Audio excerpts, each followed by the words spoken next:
Good morning. It's a beautiful Sunday. The sun is shining. I am here in a hotel. I wanted to quickly kind of run through some of my thoughts on Genesis chapter 1. And because the book is so incredibly powerful and the narrative weaves such a beautiful story, it takes me a while to even get through one or two verses, because then so many thoughts of so many things I've read and things that I've gone through in my life are parallel to it in every way. Not even the creation story. It seems to be we can compare it to things we've read in the past. We compare it to other creation stories, and we can see the truth in it just by doing that, because it makes sense.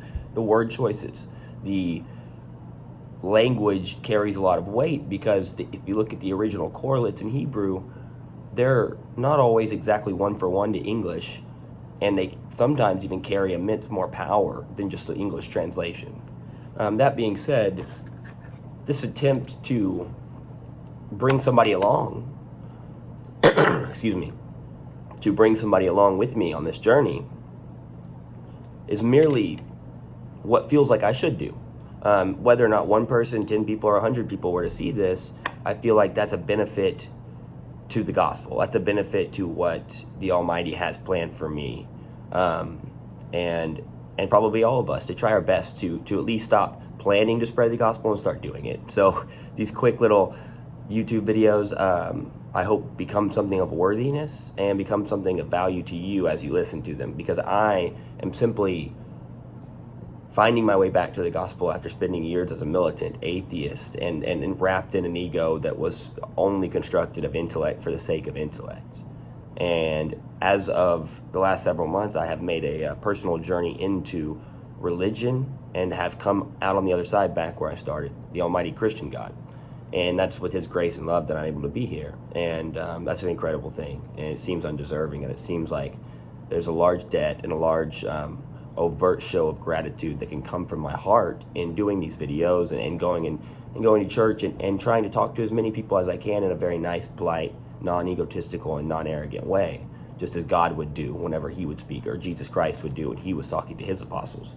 There was a righteous anger, but we do not deserve to be righteously angry, because that's a sin, because it rapidly unfurls into something bad. And so my attempt is to just be peaceful and to try to just share some of these thoughts that I've had, some literary depth that I've come across within the chapters of Genesis as a former atheist and a devout believer that's occurred over the past several months, has led me to really appreciating narrative and its intersection and its parallels with what our life story seems to unfold to be in some archetypes. That being said, in the beginning, God did create the earth, and I find it interesting that He says it was formless and empty. And see, as I was going through my journey back to Christianity, I actually fell into a Buddhism type of phase, so to speak. I don't want to sound disrespectful, because I very much appreciated the Buddhists, and I gained a lot of knowledge. It wasn't, in my opinion, probably divinely inspired, but it was something of value. That being said, the Buddhists have a mantra: emptiness is form, form is emptiness. This is esoteric and Eastern. However, it's also wrong, I think. And the reason I'm pointing that out is because this is what happened with me when I was proceeding through Buddhist text and actively meditating. I began to feel like that was true. And the gravity of a statement like that actually becoming true in your life is rather inexplicable, because it extracts value and meaning from your existence immediately if you start to feel what that statement means. So if emptiness is form is emptiness, everything is simply arising, and it will always arise and it will always go away, which could be a cyclical process of truth to that, but then you're stripped of meaning, you're stripped of sense of self all the way through and through the body. You feel like you are a video game character that arises and it's empty, and then it's form and it's empty again. And so that can lead to a disruption of somebody's morals and their moral structure and their sense of good and evil and autonomy, if they're not in like a monastery where they can meditate all day and they can focus on this fact that it doesn't matter and everything's empty. But unfortunately, that's not a very divinely inspired text to me. That's not a very happy, positive thing that's going to go out there and proselytize progress and save people who are in the depths and throes of a bad situation. Instead, it just tells them that their life is actually meaningless. And to me, that wasn't something I could proceed through life with as a personal ethical code. The Father himself, God the Father, he invites meaning into his creation of the universe. By him existing, by him writing a text and demonstrating how the earth was created over what time period and how he chose to do it, that in itself is God speaking meaning into your life, into our life.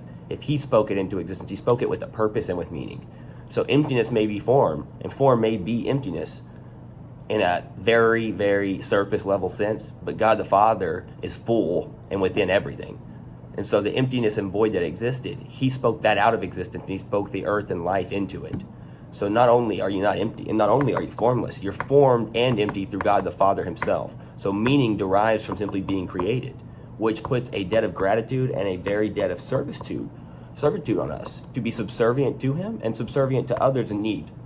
So your life has meaning. God spoken into existence, and that's where your meaning is derived from. So never let it get trapped into this meaninglessness abyss that seems to be presented in New Atheism and all that. Symbolism, words, the original Hebrew text, the way it's spoken, that is meaning. The word itself and the etymology is meaning as it first came to be. And that was through God the Father and speaking into the formless void, that of value and life. And that's my opinion on that. The Bible adds valueness to a very valueless, seemingly world. And I think that's a good thing. And just quickly, not to keep you guys too long, I want to make this concise, quick, and not overly exaggeratory or too hyperbolic in my interpretations. But separation of light from dark becomes something of quite significance. And he doesn't waste any time establishing this separation of light and dark. He creates light, and then as light is absent, there becomes dark.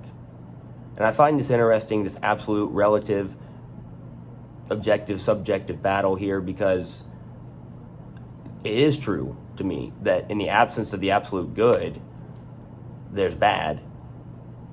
But there could be no bad without an absolute reference point of good, which is God the Father, Jesus Christ, and the Holy Spirit. Those things become the absolute good that we strive to emulate. And without those in existence, we can't even declare something bad, I wouldn't see. I think C.S. Lewis spoke of this in his Mere Christianity, and some philosophers like Friedrich Nietzsche and his On the Genealogy of Morals. They seem to speak to this idea that in the absence of an absolute good, chaos ensues, and you have no way to define bad because you have no reference point of relativeness to compare good or bad to, so then all behaviors become meaningless. Once again, meaninglessness is a big thread behind what I see in the millennials and in the generations I'm in, as far as pursuing New Atheism and Eastern traditions and New Age practices. All of those things seem to be a feeble attempt to extract meaning from something that they invented in the last few years, instead of just going back to this ancient text. But that being said, God doesn't waste any time making sure that this thread of absolute good is established, and that in the absence of it, there's a dark. So it seems to me that if somebody is committing bad acts, or if somebody is acting what you would probably consider to be against a proper moral code, against the biblical text, against the Ten Commandments, if they're doing that, it still seems to me to be driven by their idea of what good is. Like, they're still pursuing something, and if you ask them what they're doing, they're going to tell you a very mental gymnastic-like story of swinging monkey bar to monkey bar, trying to dance around morality and fight themselves with this little man in their head and create basically a moral code that somehow justifies their actions of good. It still seems like they think they may be doing good. Even if they know they aren't, they still paint a picture as if they're trying to reach it somehow, some roundabout way. I've done it, and I find myself doing it sometimes still, all the time. And I think that to avoid that, it requires an absolute alignment with light and dark, with good and evil, with understanding that in the absence of good, it devolves to fallen angels, to bad things happening.